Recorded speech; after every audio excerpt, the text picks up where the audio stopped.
London Grace Eisenbeis finally got her chance to ride the Superloop speed ride at Zehnder Splash Village on the 27th of February 2018.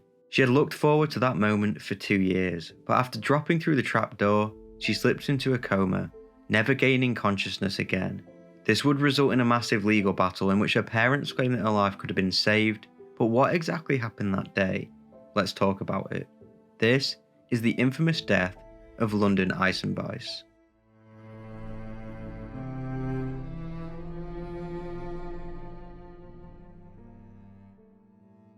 London Grace Eisenbeis was born to parents Jerry and Tina Eisenbeis on June 1, 2007, in Grand Blanc, Michigan. Grand Blanc is a city located in Genesee County. She was described as a happy, spirited young girl. Her father said she had a unique way of making people laugh, not by putting them down, but by lifting them up. London was a 5th grade student at Myers Elementary School, and her favourite thing to do was gymnastics. Even at a young age, she took up roles in the student council and safety patrol at her school, and she was well liked by her classmates who remembered her love for cats, Instagram, and her kindness. 2 years prior to the incident in 2016, London, along with her family, went to Zehnder Splash Village in Frankenmuth, Michigan during a family holiday. When there, she was instantly captivated by the Superloop speed ride. Unfortunately, she was too small to ride at the time, but this didn't put her off. She dreamed about riding the slide and would finally get that opportunity in February 2018, when her family finally returned to Zehnder Splash Village. Frankenmuth is a massive tourist trap village in Michigan, known for its strong German heritage and Bavarian-style architecture. In June of 2005, the Zehnder Splash Village Water Park Hotel opened in Frankenmuth to the public. It was designed and built by the Newman Group and quickly became one of the main attractions in the area.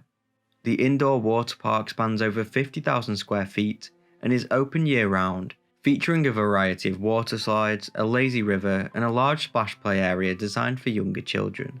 By far the most popular ride at Zehnder Splash Village is the Superloop Drop Ride.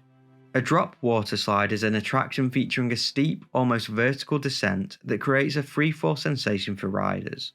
The experience typically begins with riders standing on a trapdoor platform within a launch capsule. When the trapdoor opens, they are swiftly propelled into the slide, plunging down the steep drop, before transitioning into a gentler slope or series of curves, ultimately ending with a splash in the pool below. On the Superloop, riders are dropped into a vertical chute, which transitions right into a 360-degree turn.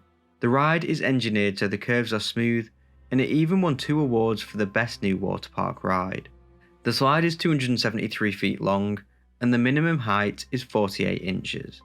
When London visited the park when she was 8 years old, she was below the height restriction, but when the family returned 2 years later, she was tall enough to ride and simply couldn't wait. On the 27th of February 2018, the now 10-year-old London, along with her sister and parents, visited Zehnder Splash Village during a family trip to Frankenmuth. It was President's Day weekend, and the 2 sisters had begged their parents to take them to the park, in which they obliged. In a video recording, 45 minutes before she got onto the ride, London tells the camera, "We're going to get some footage of the water slides, so stay tuned for more videos." Once the family arrived at the park, London and her father headed straight towards the Superloop drop slide, where she got into the queue. It was reported that she was very excited and could not wait to get on. Her mother Tina did not go with them and instead waited back for them to return. At 5:20 p.m, London finally got to the front of the queue, stepped inside, and braced herself for the fall. The trapdoor opened and she was sent down with a scream and smile on her face. However, at the end of the slide, she exited unconscious. The lifeguard at the bottom of the slide immediately knew something was wrong and pulled London out of the pool. He then placed her on a dry area on the side. An eyewitness saw this unfold and told the lifeguard that she was a physician certified in cardiovascular life support and offered to perform CPR on the girl as they waited for emergency services. However, this offer of assistance was refused by the employees at the park. Shockingly, it took the employees over 10 minutes to call for assistance, which did not arrive until 5:37 p.m, 17 minutes after she went down the slide. Meanwhile, her mother Tina had heard a whistle go off as children were being evacuated from the pool area. She said, "I was like, oh, there's probably some kids messing around. But within maybe minutes, I started to see women look terrified. One woman was walking with 2 children, grabbing them. She said, 'Somebody's drowned over there.' I kind of got nervous." Tina walked over to the slide area, where she was met with a horrific scene. She said, "Jerry was looking down, and there were sheets up, and I knew it was one of my kids. It was an awful thing." The medics put London into an ambulance. She was unconscious and not breathing. In the ambulance, the medics managed to get her breathing again, but sadly, she never regained consciousness. She died in February of 2018 at the University of Michigan's Hospital's intensive care unit. It was confirmed in the aftermath that London's cause of death was cardiac arrest and respiratory failure with anoxic brain injury. Media headlines read that the girl literally died from excitement. What makes this story more tragic is that absolutely no one even knew that London had a heart condition in the first place. While she was in the hospital, doctors found out that she had a heart condition known as QT syndrome, which can cause irregular heartbeats. Most people with QT syndrome don't know they have it until it's too late. Whilst in the hospital, London once more went into cardiac arrest and suffered brain damage, ultimately resulting in her death. Her mother said, "London looked at her dad, gave 2 thumbs up and smiled, went down the slide and came out in cardiac arrest.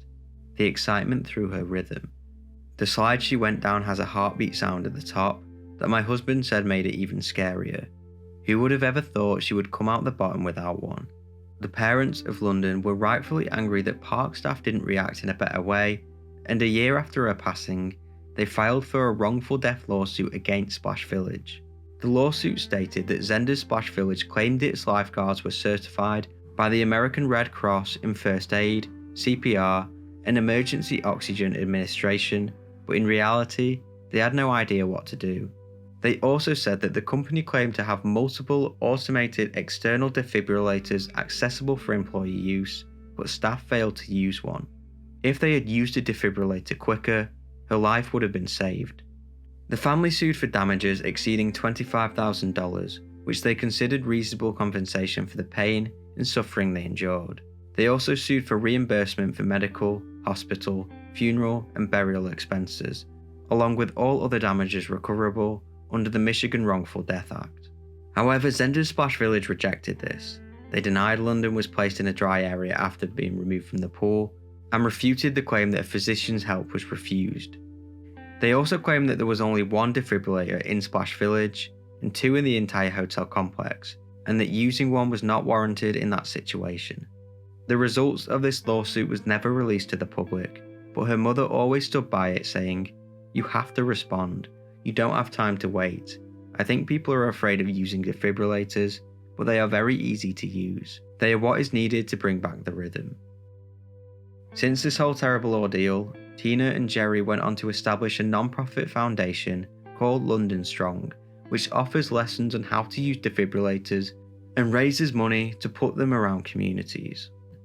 She was ultimately laid to rest at Evergreen Cemetery in Michigan. One of her friends said, "She was such a beautiful, life-changing girl. She was an inspiration to me and many others, but the one thing that always stood out was her kind heart. I hope her family are doing well, and may she rest in peace." As always, this is not an AI channel, I do everything myself, and if you appreciate my work, subscribe, and if you want to go the extra step to support the channel, maybe consider becoming a member. Let me know what you think about this case in the comments below, and do you think the park should have been blamed? As always, thank you for watching.